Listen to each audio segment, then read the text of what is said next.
Today on the show, we wrap up with part three of the Icon series as we take a look back at Sting with his TNA, WWE, and AEW run.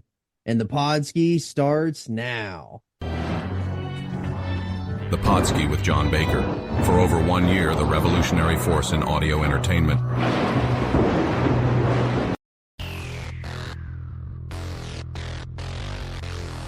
Ooh, yeah! Brother, Let me talk to you! Freak out, freak out! I just had an out-of-body experience! The insane in the membrane! Brother, Yeah! And I'm here for only one reason, and that's to take it to the limit, yeah! somebody stop the damn man! I'm living on the edge. Who is your daddy? Hello and welcome to the Podski. I'm your host, Johnny Bake Show. Ringside with me, we have the Podski Doc, the Prince of Pepperoni, The pizza peon. the Pizza Peon. The Doc, common man.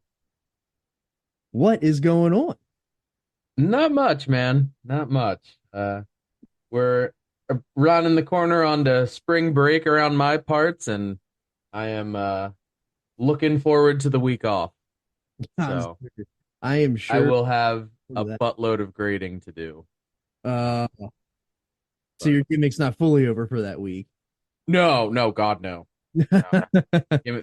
Quite frankly, although people have misconceptions about how higher education works, the gimmick is never over, and I only get paid for 9 months of it.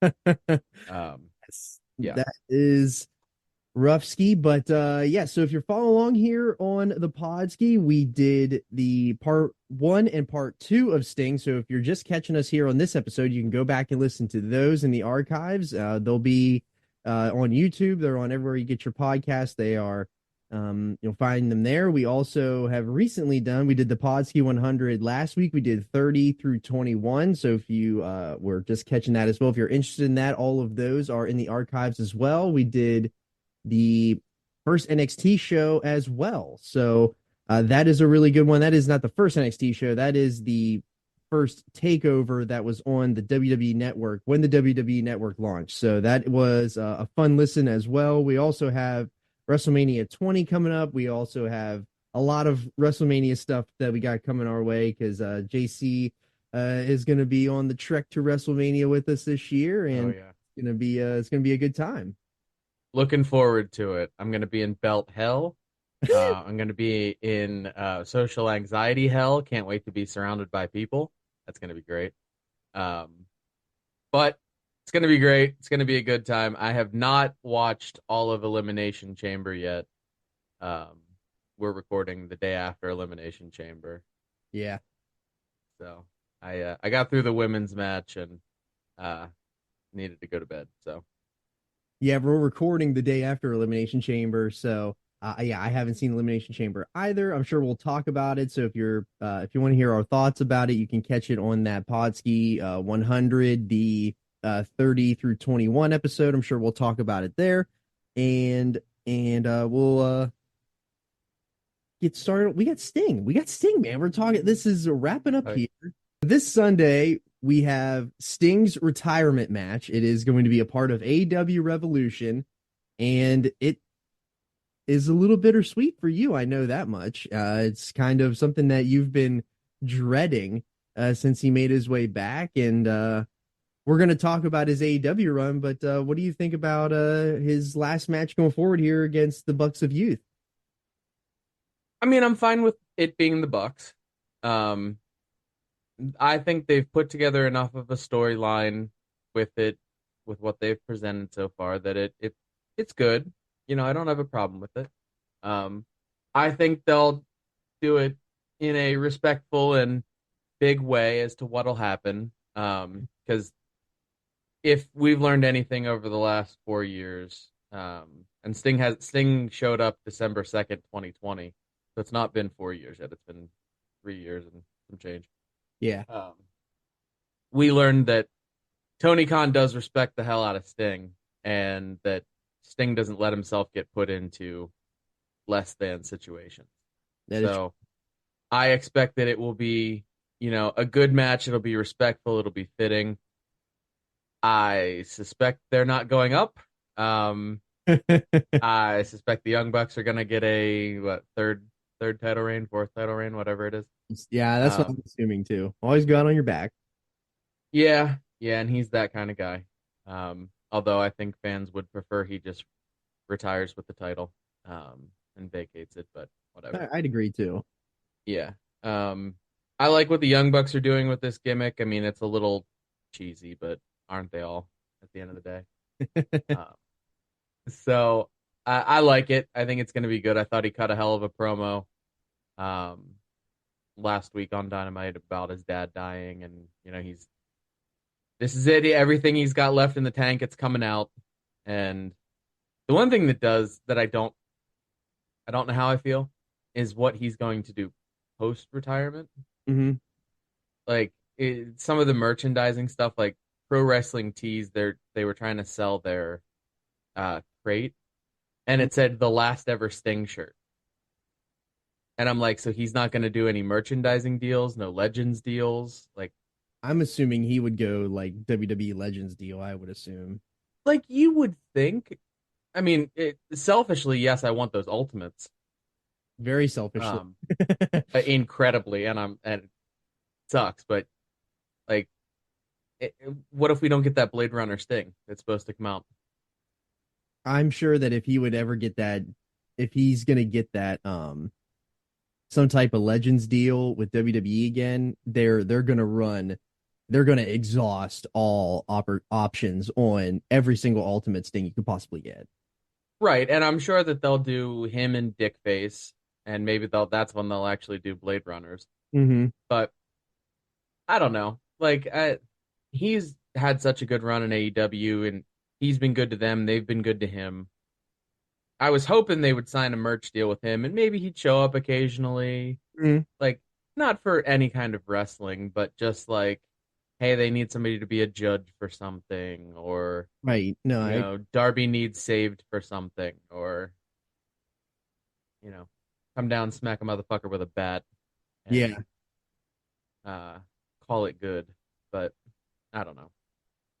I Yeah. don't want to see him completely evaporate from the wrestling space, and I'm sure he'll still go do conventions and stuff. Like even when he was retired with WWE, Mm-hmm. he still went and did conventions and stuff. So I still need to go to a convention and get him to sign some action figures and have a short conversation with him. So looking forward to that when that comes back around. But he hasn't been doing that in the last couple of months, getting ready for this. So, Yeah.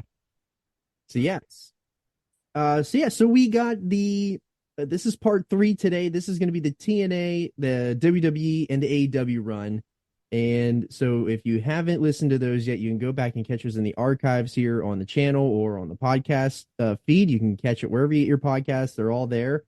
But yeah, so where we left off last time with this was the very ending of WCW, the simulcast, and the final match on Nitro against him and Ric Flair. And kind of a bittersweet moment again there too, where it was like the two guys that main evented the first Nitro made it final Nitro, and we don't see Sting for a few years. yeah, He just wasn't around. So that's where we're going to kick off the show today, and we're going to go through his TNA, WWE, and AEW run. yeah. So part of the reason we didn't see him was he had a hell of a deal through that AOL Time Warner contract that he had. And that Stang. And yeah, he was getting that Stang money.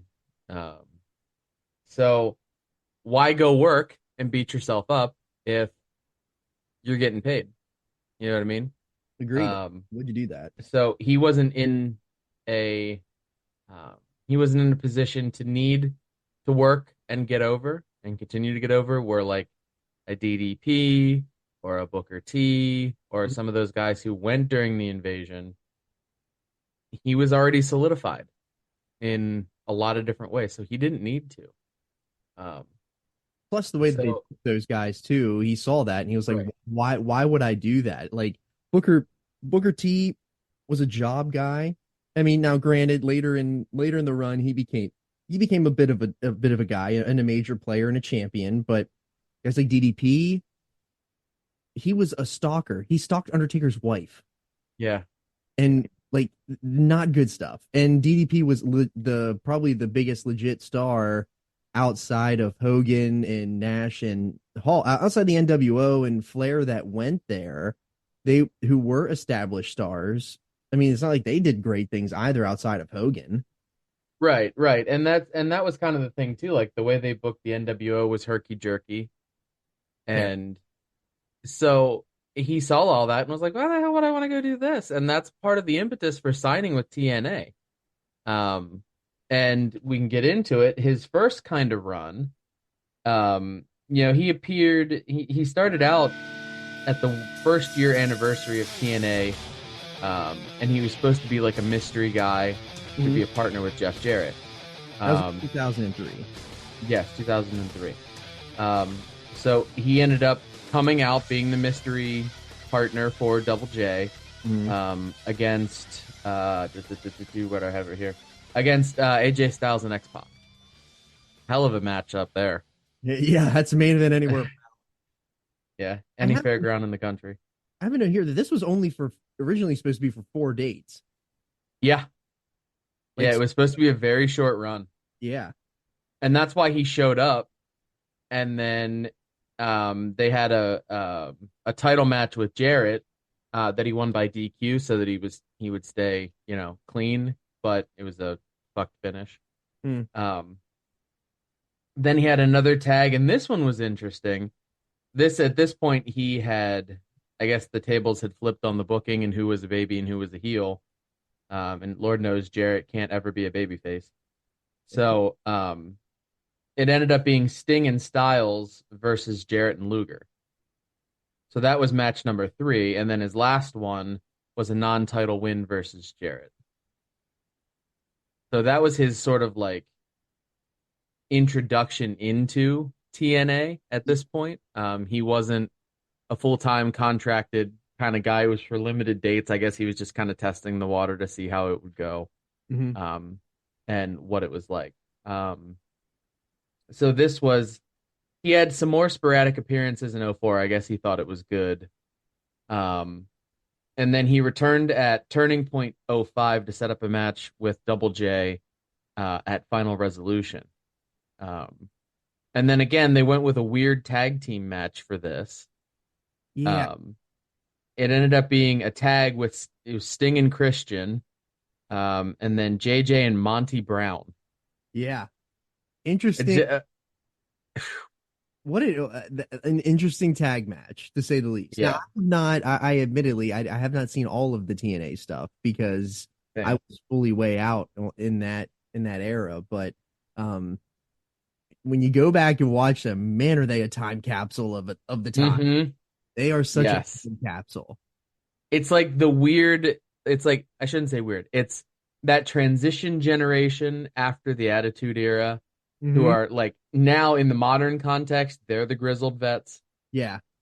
So like you'll see some of like the AJ Styles, the Christopher Daniels, the Kazarians, the Machine Guns, those kind of guys.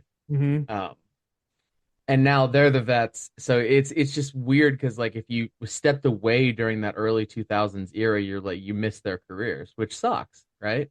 Right. So now you see them at the other end of it, and it's like, all right, I know that they're established guys, but here's how they got there, and and then you get the really weird mix of bringing in like a Double J and a Sting, so who were on the other side ish of their careers. Maybe not Double J so much; he was only in his early 30s at the time, but so just super interesting to see how like you get some ex-WWE guys coming in, you get these new guys coming in looking for a shot, and it's just a weird mix. It's not bad stuff. It's certainly not, but it's still interesting as hell to see it really how is. these things. So on that tag match, again, shenanigans occurred. It was a fucked finish. A little bit, but for the good this time, where Sting and Christian ended up getting the win. And then this set off a storyline with Christian and Sting and Double J. Um, Christian ended up turning on Sting. Sting got through him and got to Double J. And this whole storyline lasted through 2006. And then at Bound for Glory, they had a career versus title match with Sting and Jeff Jarrett that Sting ended up winning. So this was his second NWA World's Heavyweight title Yeah, at that this. was that was the last chance bout. It was basically Sting was putting up his career on the line and ended up winning with the old Scorpion Deathlock. As he does, that move is freaking undefeated.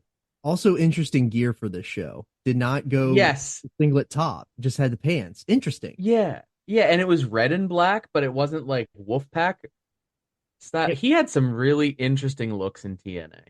he really did. He really expanded the character and the look in TNA. Yeah, he did in multiple ways, and we'll get to one of those here in a minute about probably what I think is probably the last major expansion of his character um, ever, quite frankly, because as soon as he came back from that, he's just kind of been Steve Gordon in face paint. Mm-hmm. Um, but we'll talk about that in a minute.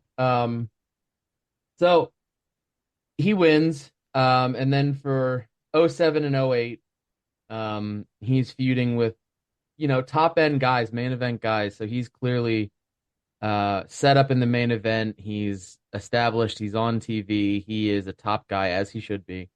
He's working with people like Abyss, Christian Cage, Kurt Angle, and he even won the TNA title from Kurt Angle at this point.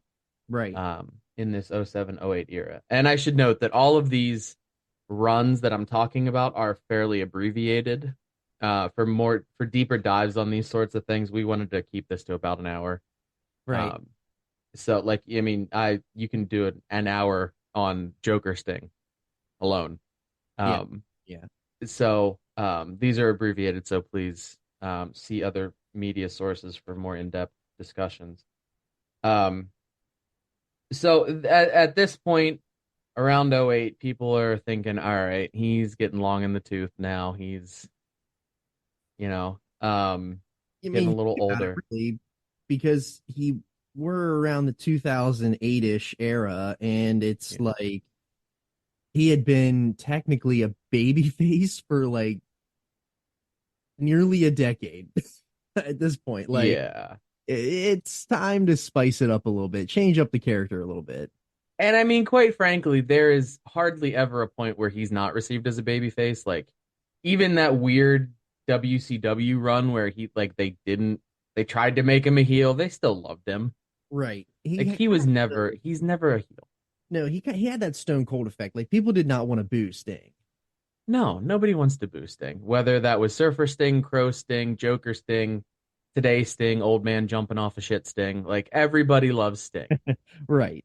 So, and I mean, it kind of worked. I've watched some of. So what we're getting to is the main event Mafia, heel faction that he formed with Angle, Kevin Nash, Booker T, and Steiner, and then later Samoa Joe.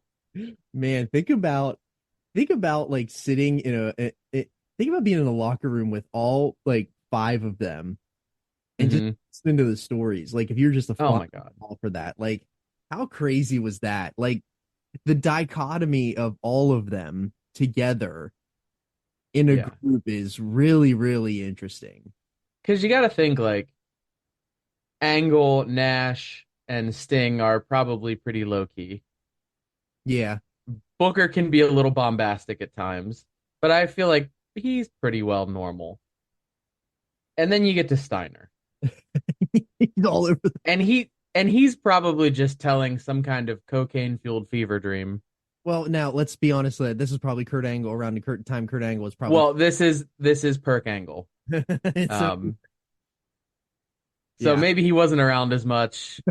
He was walking like one of those AI powered robots. I was watching some of the Joker's thing stuff yesterday, and watching him walk Like the stuff he could do in the ring, but then like the way his knees moved. They don't bend, like they're always bent. They're never, Yes, he looks like an Ozbot. yeah. His knees are always bent. Now Like, I and don't then know if you go if look at, because he did get a double knee replacement, but I don't he know. did, Yeah. he did. But like you look at him in jeans, and it looks like he's got like obtuse angles in his pants. And I'm like, this man was a world fucking champion with no knees. Yeah. That man was And a like, gold medalist. I don't, and like the hair situation, brother, just shave your head. Like I know you would, but then you'd walk out sometimes with stubble on your head. Like if you want stubble on your face, that's fine. Like I'm a bald ass man, so like, and I don't shave my head, but like you're like half pregnant with the idea of being bald and shaved your head. I know. And like you're a badass, so you can get away with it. But I'm looking at him and I'm like, he's just like, how did they not see what was going on? He's all fucked up. Yeah. That's probably part of the reason why. And I mean, I'm sure they just were looking the other way on stuff, Jeff Hardy.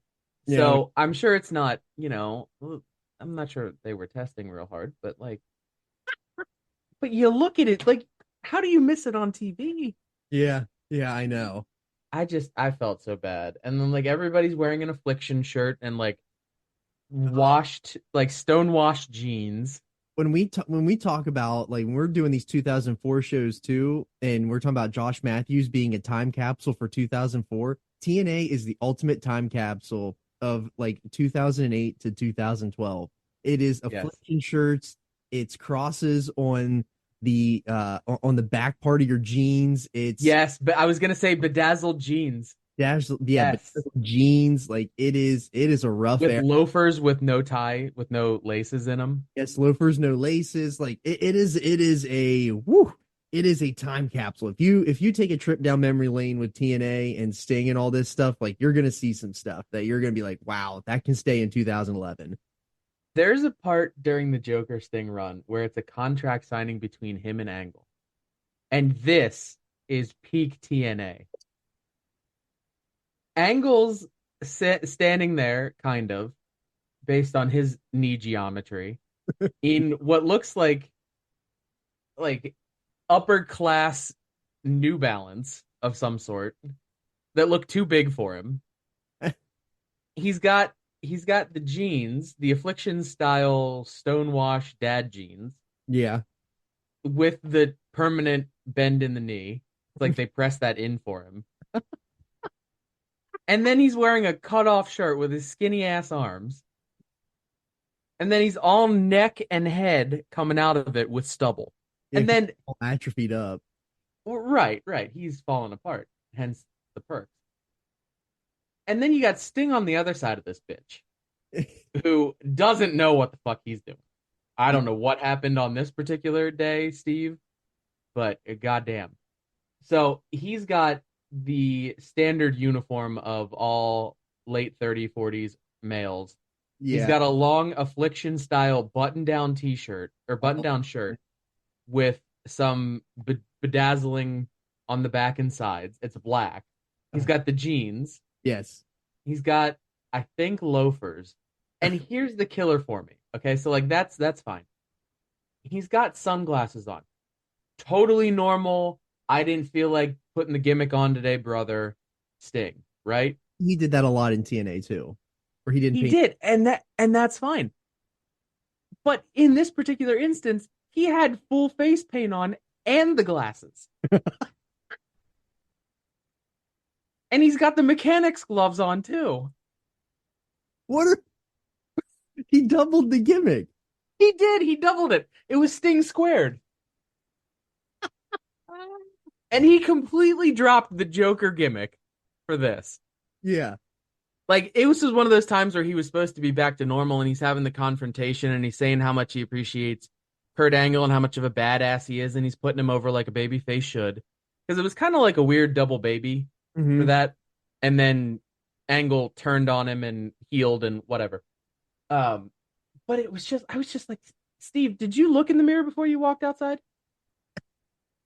Did you Like, did you forget? You forgot one or the other here. you forgot one or the other here? Yeah.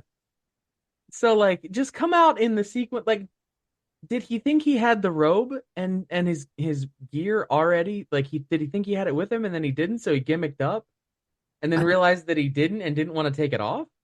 maybe, or he just forgot he had the sunglasses on, and then he went out there. Then he was like, "Oh damn, I'm out here now. I can't take them off now." Maybe. Or Maybe, maybe he was doing, maybe it was a long taping and he gimmicked up in the morning. you're actually probably all right. They probably was a taping, probably back then.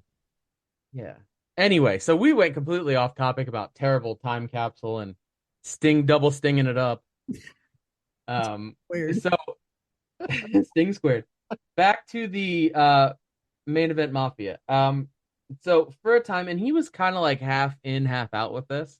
Yeah, After a little bit, when it was clear that that the fans were going to cheer for Sting, no matter what you do, which one should have already known, but um, booking.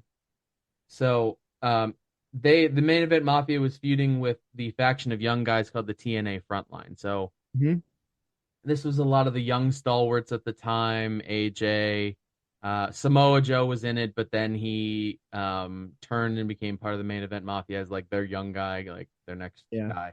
This Uh, kind of felt NWO, WCWE like. It also kind of felt yeah, a little bit like NXT or the not NXT, the Nexus. Kind of felt something like that too. yeah. I was thinking New Blood. Yeah, yeah, you're right. New Blood too. All those like restart refreshes type thing, old versus new. Right, right. And they can work. There's nothing wrong with them. No, Um, it was just kind of like, from a Sting perspective, it kept him on weekly TV and it allowed him to work with young guys and continue to sort of pass down that wisdom and work with them and get them prepared for the main event scene that was coming up. So good there, but the fans don't like him as a heel. The fans don't want him as a heel. I don't want him as a heel. no, we don't. We all want to But cheer he for. eventually, we want to cheer Sting. So they eventually turned him baby, and he feuded with Angle for the TNA title. And this was around June of 2009. Mhm. Um, and then he continued to work with top guys and young guys, led to working with Hogan as the Joker. So I have a separate about Before half we, sheet of notes. yeah, before we jump into Joker Sting, I wanted to highlight the match that they highlighted as match of the year in Yes. TNA, and that was at Bound for Glory '09, and Yep. that's where he beat AJ Styles, or AJ Styles beat him, Yep. and AJ went up. he really started teasing retirement at this point, Mm-hmm. and really started teasing uh they started the retirement stuff was really in flux here.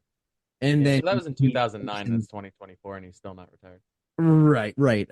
So and then he went on the Terry Funk reunion tour.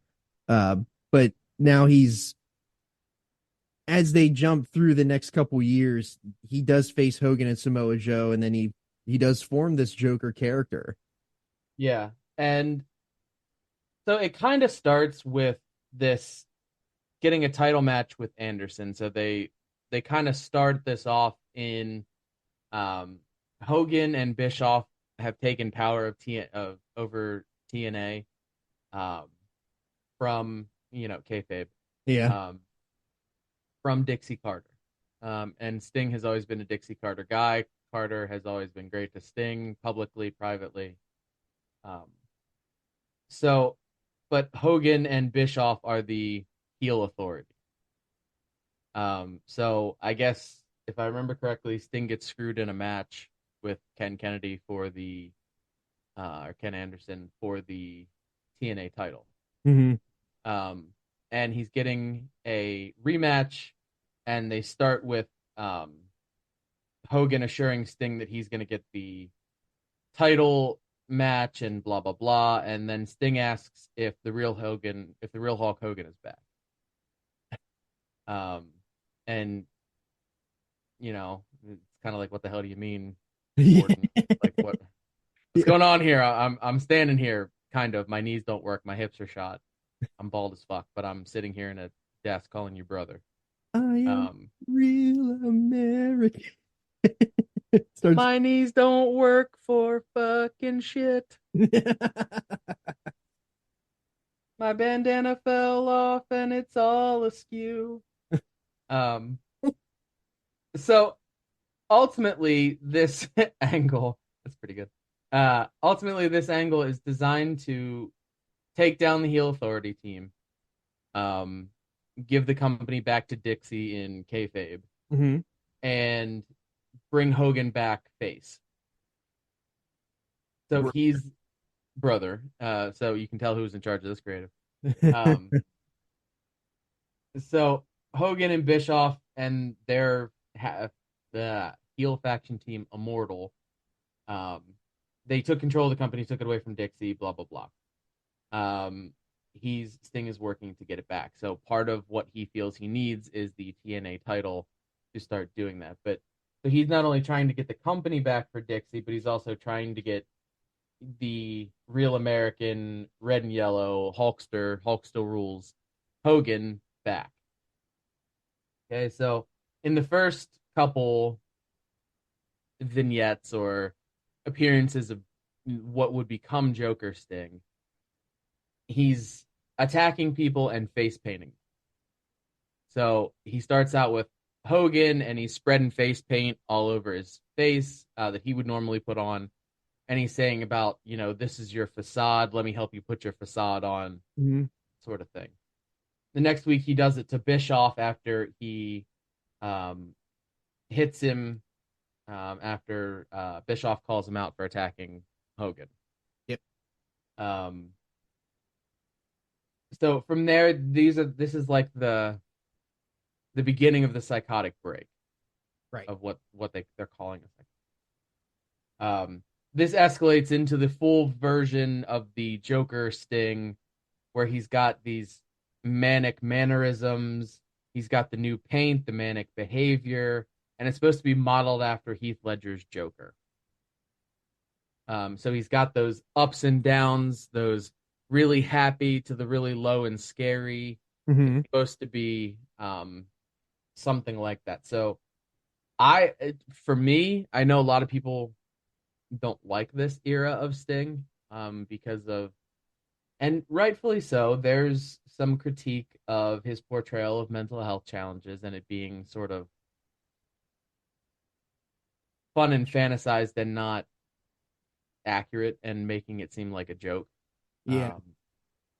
Um, and some of the use of the term insane, like they call him the insane icon. And then you have sort of a happy-go-lucky slash Yeah. manic slash not real good um, portrayal of that. I think that's a fair critique. Mhm. Just as it would be a fair critique for the Joker character in Batman, which is where this came from, Heath Ledger's um, Batman, or Heath Ledger's Joker. So I get it, and I understand and can see where they're coming from on it. And they're not, and people who would feel that way are certainly not wrong. But from a character perspective, this is kind of the last time he made any real big changes to how the character works and Mhm. how his portrayal of that works. Um, he's always kind of just been Steve Borden in face paint turned up to 11. That was the early stuff. Um, and then during the Crow, it was turned down to negative 11.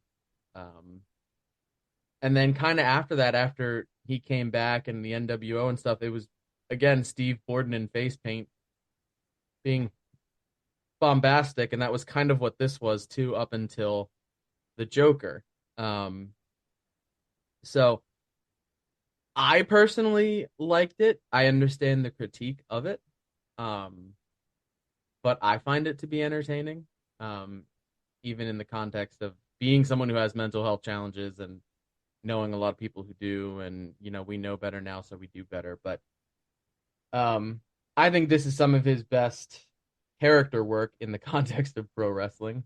I Um, think that everything in hindsight, like this is one of those things you look back in hindsight with like 2024 glasses, and now you're like, okay, right. well, maybe not always great that we did everything that we've done here, but Yeah. for the time, it was big stuff. Like it was really big character work, and for him taking a swing like that, it should be applauded because it's so far outside the box. Now, yes, Yeah, he did kind of piggyback and gimmick off of another movie, but his whole character in WCW is based off The Crow, the movie. So right. it's kind of like a like, okay, well, this seems like a no-brainer. Why wouldn't I try it? And for the time it worked. And so and now looking back, hindsight, obviously we there's some things with mental health and all that we have to think about, but in a microcosm, this was some pretty good character work by Sting. Agreed, and I agree with that, and I think that's a fair way to look at it. I would understand if you're upset by it, sure, but and I don't want to minimize that. That's why I brought it up. But I think overall it was a good thing, good stuff at the time, especially because he didn't have to. He Right, could have just been Sting. right. Um, but he said throughout the whole thing, he's like, I don't know how else to get through to you, Terry. I need brother. How do I get the real Hogan back? Well, I don't know how else to do it by doing something equally as insane as to what you're doing. Right. So So the that's kind of the impetus to this. So, and there were little moments, especially in the work he was doing with Kurt Angle, where he would say, Kurt, I do know what I'm doing. I'm in control. I'm doing this for a reason. Yeah, right. So he had been thinking about this for a while. Yeah. So like it was in kayfabe in the character arc of Steve Borden. I know like I know what I'm doing. I know it's off the wall. I'm just trying to match the extremism and Hmm. get his attention in a different way. Yes. Um, so that was sort of the impetus behind it. He wasn't like going deeper into it. He wasn't insane. He wasn't Right. having mental health challenges. He was using a facade of that, which I don't know is any better, um, looking back at it. But that was like, so some people are like, well, it doesn't make any sense. He went from being normal to being, challenged and, having these mental health issues. Like the character itself was doing this for a reason. Right. For sure. So, complicated character. I thought it was good work, and I'll just go over a couple of highlights and then we'll sort of wrap this part up. Painting Hogan and Bischoff kind of started it.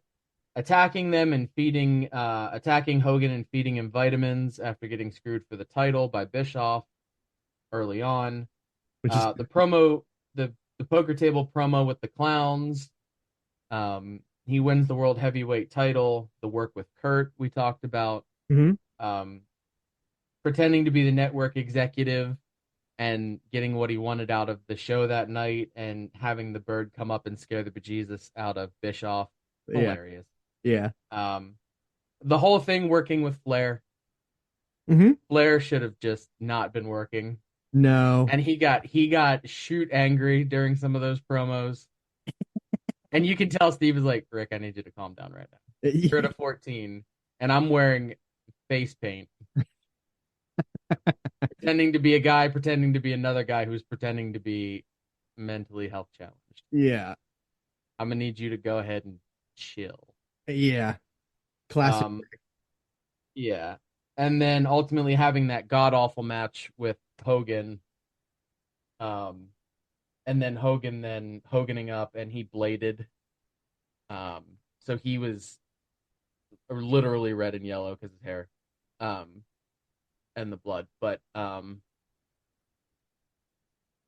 ultimately turns back to babyface and helps Dixie get the company back, or helps fend off the attackers on Sting after he lost the match, Hmm. and Dixie has the company back. Big happy ending for everybody, and naturally Hogan must pose. So although Sting won the match and was the babyface and hero of the storyline, ultimately Hogan is still the center of attention Yes. because, of course. Yeah. And so I know that he kind of transitioned out of TNA for a little bit there. He was doing some more on screen, like Yep. authority figure and stuff like that. Didn't really hop back into the ring much, but I know that it was teased, and this kind of ties back into the show that we did on NXT Arrival, was that when the network launched, there was like just randomly Sting was on the network Mm-hmm. live. And I know that people were like, why is Sting on here? Isn't he still with TNA? And then a few days after that, he shows up at San Diego Comic-Con, full gimmick. And then the internet rumors started swirling Mm-hmm. because he was with everybody in WWE on that panel. It was a WWE panel. It was for 2K. Yeah. And then he became a DLC pre-order bonus Yep. for 2K15, which I remember you and I, when we were, because at the time we were deep in the trenches of Mm. Wise Markets, but Oh God. back in the college days, and that that promo that they had where it was like everybody like that symphony and everybody turning around in the paint was Mm-hmm. amazing. Yep. And so it was pretty, so Sting was the DLC pre-order bonus for 2K15. And then we kind of didn't hear about him for a little bit. Kind of was, he was just in the game. You got Surfer Sting, you got Crow Sting. So you had different variations of Sting in the game. And then we didn't really see him until the Survivor Series, where it was Team Cena versus Team Authority, which, my God, we could do a whole thing about the Authority. But Dolph Ziggler is out there getting the tar beat out of him by the Authority. And then all of a sudden the lights go out and there's Sting. He's on WWE television for the first time ever. And it was a moment. I remember watching that live. I know that there was so many rumors. I remember at one point we were following flights on Twitter to see who was in town that day. And it did become true that Sting was at Survivor Series. Yeah. And he showed up and Mm-hmm. Dropped Triple H on his motherfucking melon. yep, dropped Triple H with Scorpion Deathlock right on his head. Scorpion Death Drop. Okay, get it right. Sorry, my fault. Goddamn. But the obvious answer here, that we wanted Sting and Taker. So what was interesting about the way that Sting came into WWE was that they were foreshadowing and really setting up, even at Survivor Series, what would be the payoff match at WrestleMania. So he comes in, as you had talked about, where it's the end of the match. You had Dolph Ziggler being the last person for the babyface team against I believe the full team was there. It was a traditional Survivor Series match for the Authority. Yeah. And they were just beating the tar out of him. And Sting comes in and helps even everything up. And I believe it was for Ziggler's job or the whole team's job. Pretty much, I think so. I can't remember off the top of my head, but yes, that sounds familiar. Yeah, and it was Triple H's and the Authority, which is Triple H and Steph, and then Seth Rollins being their handpicked guy. Mm-hmm. And Corporate Kane, I believe, was also in the mix there as well. Yeah. They were the heel authority figures, sort of like a Vince Light sort of thing, with Steph and her idiot husband, as Punk once referred. So this whole the whole thing ruined the Authority's plans. Triple H gets in at the end and he's pissed. Sting drops him on his melon. And that kind of sets off what would be the culminating moment of this run.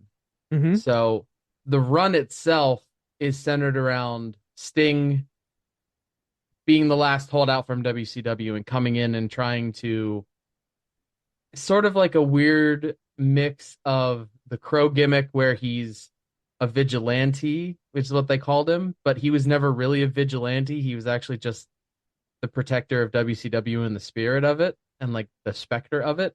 Right. So they tried to make it a WCW versus WWE thing, but WWE, the authority of WWE was the heel in the whole situation. So it was ill conceived. It was weird because like even in that first promo where he came out and like actually spoke, he said that like I'm not doing this for WCW because that wouldn't make sense. Like Dead. Right. WCW, yeah. So like that, it just and then they went ahead and did this booking with this. It did make it wasn't. I mean, there were moments where it was really good. Like whenever they did the fast lane like promo where they challenged where Triple H like called him out and then they challenged each other to WrestleMania, like that was good. But then he said he's not a WCW soldier, but instead he's here to take Triple H down. And that was the following night after Fastlane. So it was just kind of odd.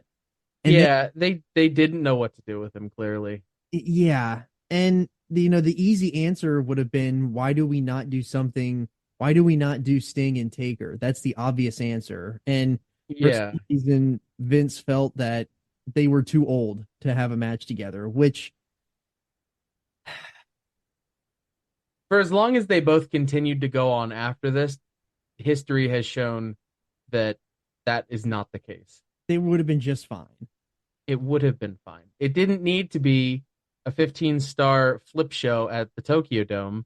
No. Lots of smoke and mirrors, long entrances, some gaga. It would have been great. It would have been what people wanted because even in their prime, in their physical primes, neither of them were high level workers. Right.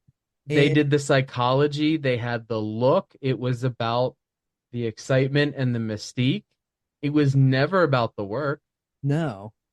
And for Vince not to pull the trigger on it is what is most infuriating about all of it. Even though like they used him well, they could have done some better storytelling with it. But the things He that was in the spot he should have been in.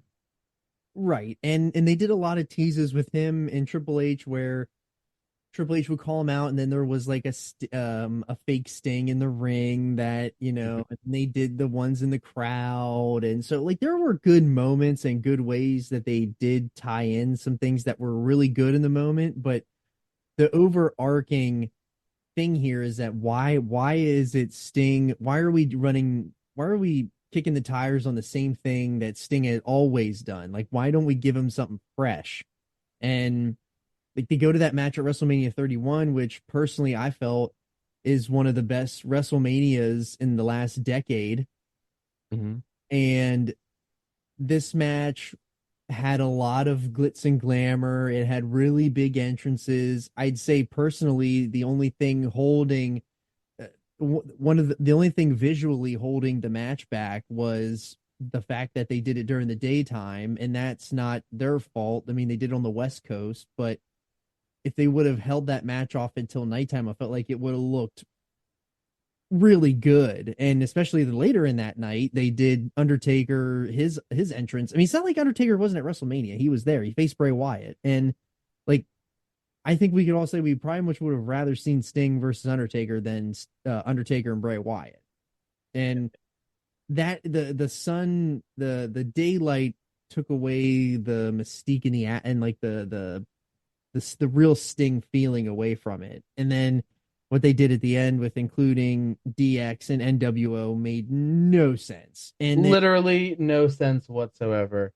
Having NWO come in there, like why did NWO he was never a part of that. And like, okay, so first of all, the fact that like you had to bring in the DX and NWO screwed it up. Okay. Second, having the NWO come in for him, like, okay, they clearly had the idea we need some kind of interference here yeah, for no reason. They could have just had a straight up one-on-one match. could have. And then you're like, okay, well, who do we send out for Sting? Well, he was never part of any real faction. Luger's in a wheelchair. Darby Allin's like not even hit puberty yet. So like we send out the NWO. Yeah, That it's doesn't make any sense. He fought against them. They never had a reconciliation moment. yeah. And WCW, so this turned it back into WWE versus WCW. And then, of course, the whole time the commentary team is just burying WCW It and would how Sting is the last holdover and made him look like a geek. And then you geeked him out at the end. it would have made more sense if they would have had NWO Wolfpack come out. Like if you would have had Kev Right. and K Dog come out in the red and black, that would have made more sense, but not the red and white. That's he stood No, against the red and white. right. And the argument against having the Wolfpack come out is who the hell knows the Wolfpack? Like on a bigger scale. Like you have your small amount of fans who were WCW, and this is what they believe. I'm not saying this is the truth, I know. but if you listen to the way Bruce talks about stuff, if you're not from the WWE bubble, you don't know any other kind of wrestling, apparently. So, according to him and what they believe. So, like, why would you bring out the red and black if they know the NWO, it's not as likely they'll know the red and the black. They'll not know what's happening with Sting as much. It's So it's just stupid and overbooked, and it should have never happened. It should have been a one-on-one. You want to have a little schmoz where like DX comes in. Okay, Sting comes in with a bat. Sting finds a bat, beats them all up, keeps them away. right. It's hits Paul with the death drop. 1, 2, 3. Bob's your uncle. But no, we had Triple H go over, which I I couldn't believe that he went over on Sting at WrestleMania, his only WrestleMania appearance. He goes over. That was the first. That was the predecessor to what happened at WrestleMania last year. Mm-hmm. It's the exact same thing. That bigger scale, obviously, for last year with Cody and Roman, but same kind of shit. A guy coming in here from another promotion, we can't put him over. And yeah, it just but kind of what happens at the end of that show then is, Sting or Seth Rollins pulls off the heist of the century and he is now the WWE champion and they're running roughshod. The Authority has full control over WWE and who better to bring in than Sting to continue his run for as long as it was lasted here. It really came to a screeching halt at Night of Champions, 2015, and so Sting was facing Rollins. So Rollins became double champ. He faced John Cena. He won the U.S. He won the U.S. title. Correct. He was WWE and U.S. champion. And then at Night of Champions, he had to face John Cena for the U.S. title, and then immediately after had to face Sting for the WWE title. So he loses to Cena for the U.S. belt. Sting immediately hops in the ring. They start having a match, which it wasn't bad to start. No, not at all. But then Seth did the buckle bomb, and that was the kiss of death. Basically, the buckle bomb got banned after this, and the buckle bomb had taken not only Sting, it took Finn Balor that year too. It was a really, really bad mix, and it looked really bad because you really thought Sting. You could tell Sting was legitimately hurt. Couldn't stand up. Looked just not good, and not what you want to have in the ring. Yeah, and they said like he's gone on to say that like he lost feeling in his legs after the jolt because he landed like at the base of his neck. Yeah.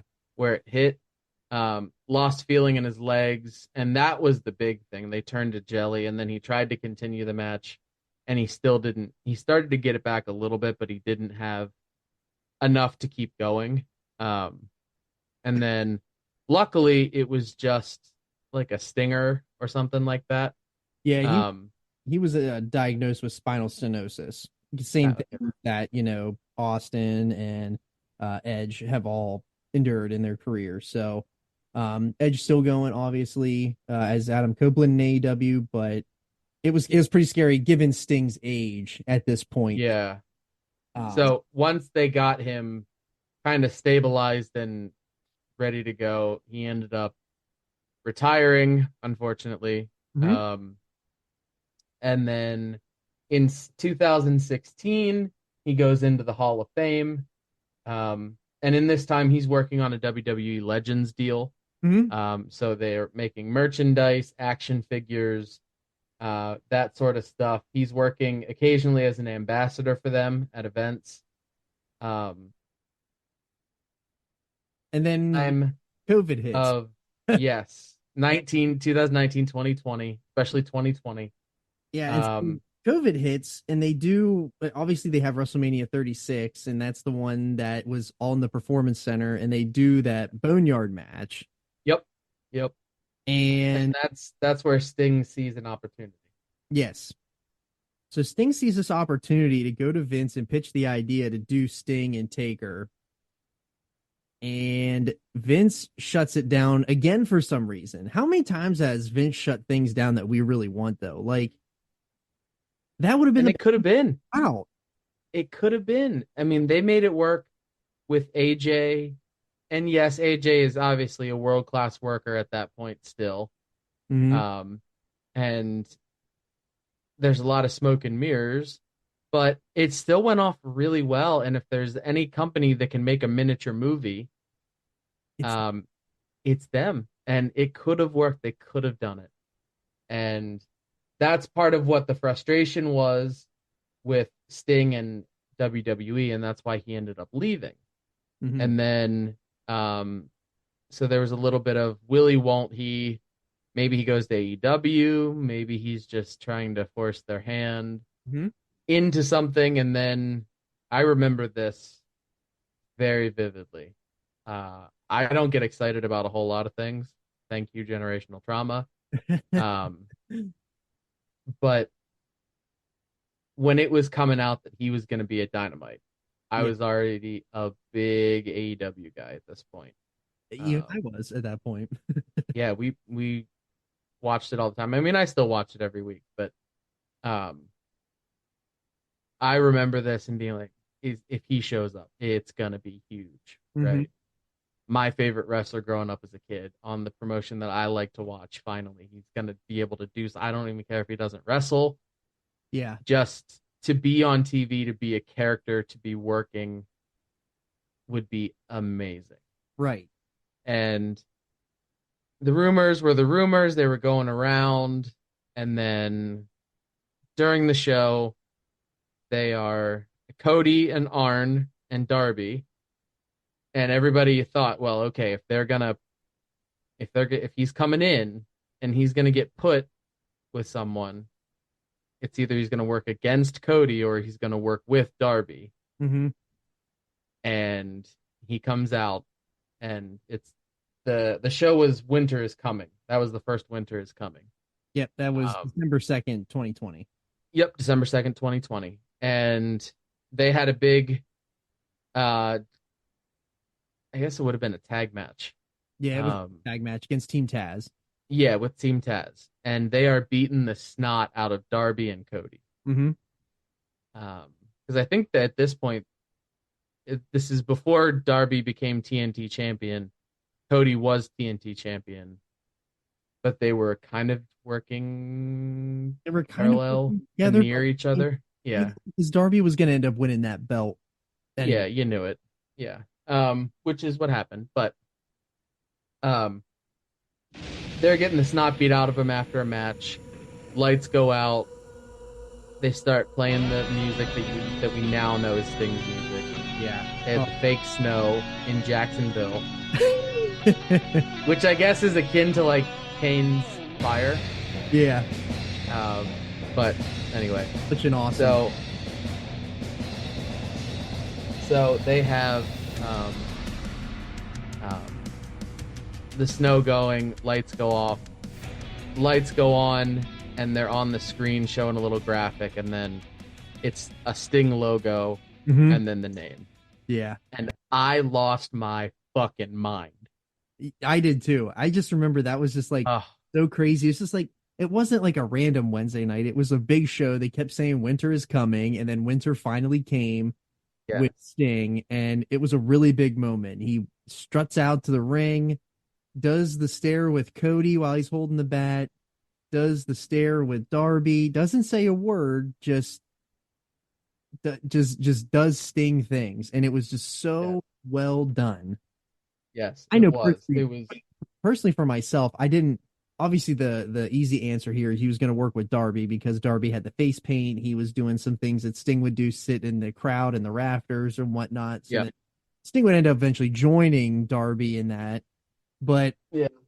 selfishly, I wanted him to face Cody in a because Cody has mentioned 100 times over that Sting and Triple H were his favorite wrestlers growing up, and to see him work with Sting would have been great at that time. I felt, and they just never pulled the trigger on it.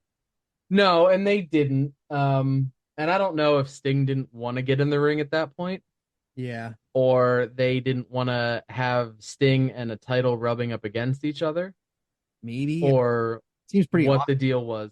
I, I don't know.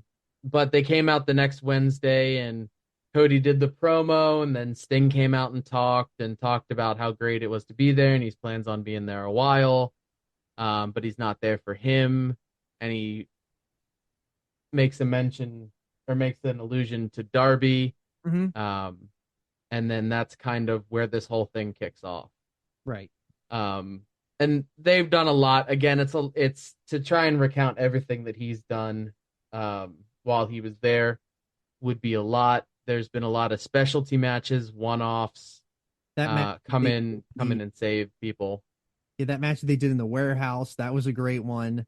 Yes, that was the cinematic match that he was trying to get from WWE, but with Taker, but it was with Team Taz. Yeah, that was a really good one. Yeah. Personally, for me, what I'll say about Sting and AEW is that Sting is the only thing that AEW has correctly and consistently booked perfectly. You can You say know a why?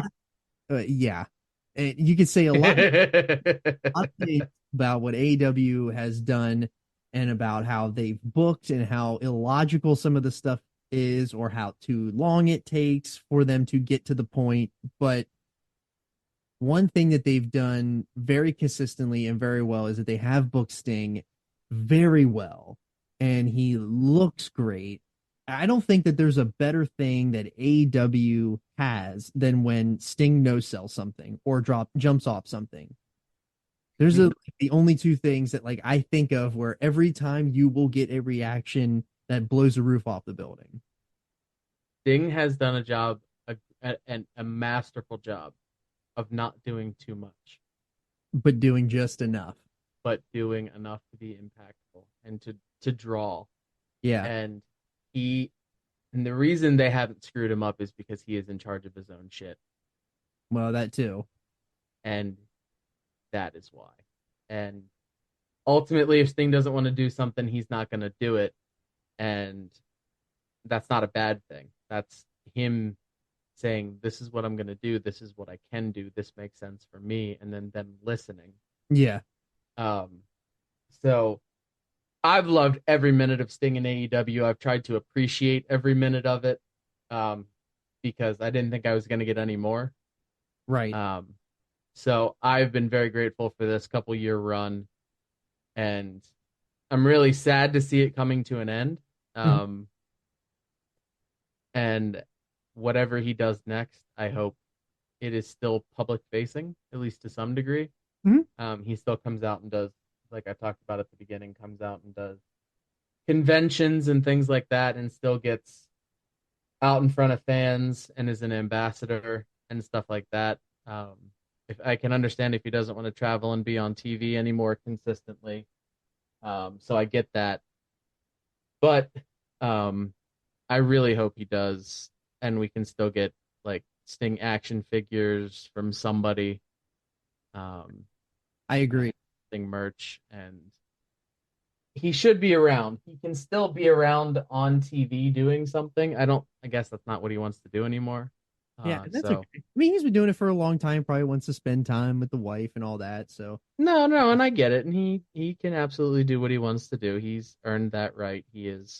wouldn't mind seeing him making a smidge of an appearance at WrestleMania this year. since he will be up on all of his uh obligations. I That don't know. would be, That would be pretty nice, but not yeah, with that. I think it for me. Who knows for what? I guess the one thing's for certain that nothing's for certain with Sting, that's right. and whatever he does next, it'll be good and it'll be big. And that I think selfishly and jealously, we all want him back in a Legends deal with WWE so that we get all those WCW figures, we get those Ultimates, we get that debut Legends Sting that was supposed to come out, never did Hmm. come out. Hopefully, we can get those, and get him back in the game and all that, and because the only thing that sucks about having most of his stuff, all of his stuff with WCW is that WWE owns all of that, so he can't do Yep. anything really with it. It's all owned by WWE, so that feels like the right place for him to be for the end. Um, Yeah, and I agree with that. It sucks because they won't use him much, and maybe he doesn't want to be used much, and I get that. yeah, it's Um, it's not like he has to really do anything either. He can, no, he doesn't. yeah. And I think that what they'll do at Revolution this weekend is going to be a perfect little bow on the career of Sting. And I know that they've wanted to bring in a lot of legends and a lot of Hmm. people that have been there in the past. I know that he wanted to bring Nash in, but Nash couldn't because of his obligations with WWE. They just flat out told him you're not allowed to go. Yeah, And um, but even though as much as everyone wants to be there, that is in WWE, they're not going to let him be there. So, uh, yeah. but this is a really big deal. It's a really big time in the wrestling business, as we're closing the chapter of Sting in AEW, and it's it's been a really good run for him. It's been really Yeah. good. It's been about the only good thing AEW has done consistently the whole time. Yeah, I agree. And so we don't end on a melancholy note. Let's take a second here and talk about our favorite Sting memory. Sure. What's your favorite thing he's done? What's your favorite moment that you remember? Um, I as much as I want to say that I have I guess I have a few. I don't know if I can specifically say one.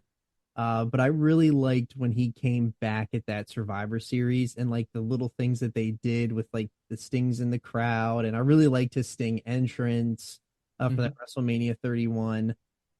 All aside from the overbooking, I thought they had a good match at WrestleMania 31, Yeah, and it was my favorite match of WrestleMania 31. That's why I was tuning in for that WrestleMania because I wanted to see that match. right. But yeah, and then that winter is coming. That sticks in my mind because that Yeah, was a big time in AEW when they were running those Jacksonville shows, and um, that was like something that one of the only things you had to look forward to every week was a Dynamite, honestly, and, yeah. and then you get this big moment, and yeah, I like that, and but yeah, those two things really stick out for me. What are yours? I think winter is coming is probably the big one for me. Mhm. Um, I didn't expect it to be happening. Because if you put on the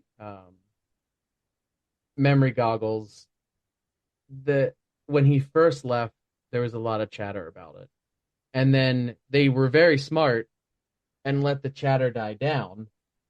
Um, and then he showed up. So you didn't know you were they were teasing, and this was before that you could trust that a tease meant something with them. Mhm. Um, so you kind of thought, but like winter is coming did not exactly like directly relate to Sting. Right. He'd never been tied to winter or anything like that. No, yeah. But that moment, the moment with him and Cody in the ring, um,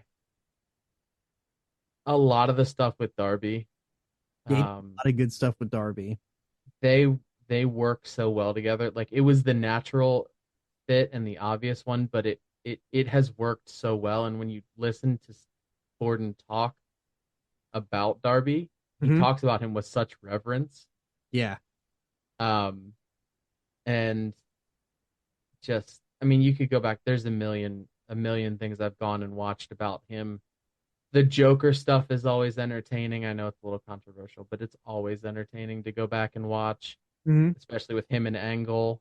I thought was probably the best stuff of that run because it was a straight guy and then Sting being wacky. Yeah. Um, I mean, but you could go back to Surfer Sting and appreciate like his first title win, Night of Champ or Clash of Champions when he gets made by Flair. Yeah, Great American Bash. We've titled them all Yeah, the way through all the big moments, yeah, and all of them are like really big moments in the business too. right. And that's why he is one of the top of all time. I mean, it depends on how you do rankings, I guess, as to if he's a top five on your Mount Rushmore, however you want to call it. Hmm. But I always appreciated Sting because of his loyalty. Like they made it that a point during his different runs how loyal he was. Hmm. And that was what really, like uh, made me want to be a fan of his was Yeah. his loyalty to a brand, to the people in the company itself. Hmm. Um, so like that's the kind of stuff that really brought me in as a fan. Then now it's obviously nostalgia, but at the same time, it's an easy nostalgia because he's a good dude Right. and he overcame some stuff. And he's actively giving back to younger guys and trying to help them, and he's done that the whole time. Right.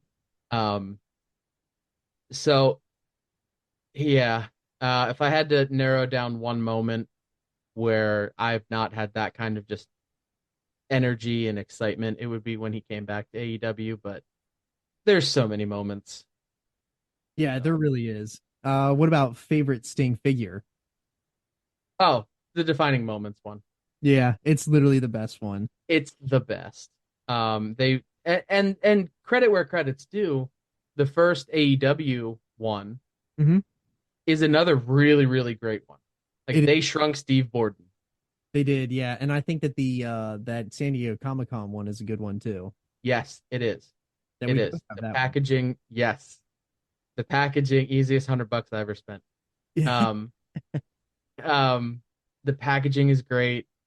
The presentation of the whole thing is great. I have it in my display case. I don't even have it open. I just have the outside packaging. yeah. Um, but that's another great one. Um, I'm really hoping we get that Blade Runner Sting. I don't Really know that. hoping we still get the blade. I feel like they probably will be able to at least get it off, and then if he does hopefully, or fingers are crossed that he gets a Legends deal, and then we get the rest of those the Ultimates. That's what we want. We want the Ultimates. So, For sure. but yeah, that I think that puts a bow on part three of Sting, the Icon series. This has been a fun series that we did here to get you to Sting's retirement match here with AEW this weekend at Revolution. So make sure that you can go to it's on BR. So it's the same way you get all of your AEW shows. You can get it on there. He's going to be facing the Young Bucks in a tag with Darby. So I'm assuming we're gonna get some shenanigans, maybe a little Ric Flair run in there. I'm assuming. Sounds like he's turning on him for one last time. I figured he probably will, so that'll feel good. That'll bring all back the old Sting memories. So, but yeah, so if you have this is the first episode that you listen to, you can go back to the archives and you can uh listen to part one and part two. Make sure that you stay on the lookout here. We got WrestleMania stuff coming up. We got WrestleMania 20 coming up. I will also have part B to that WrestleMania show where we're going to take you through the weekly TVs that led up to WrestleMania 20. So we got that coming up. Got a lot of stuff coming up here with the Podski 100 and the fact that we're taking WrestleMania over again this year. So JC will be a part of that as well. So make sure that you like and subscribe to the channel and that you follow the Podski Doc on Instagram and that you follow the underscore Podski on Twitter and Instagram. Absolutely. Just want to say one last thing. Thanks for the memory stinger. Yeah. All right. Well, with that, we will see you next time on the Podski.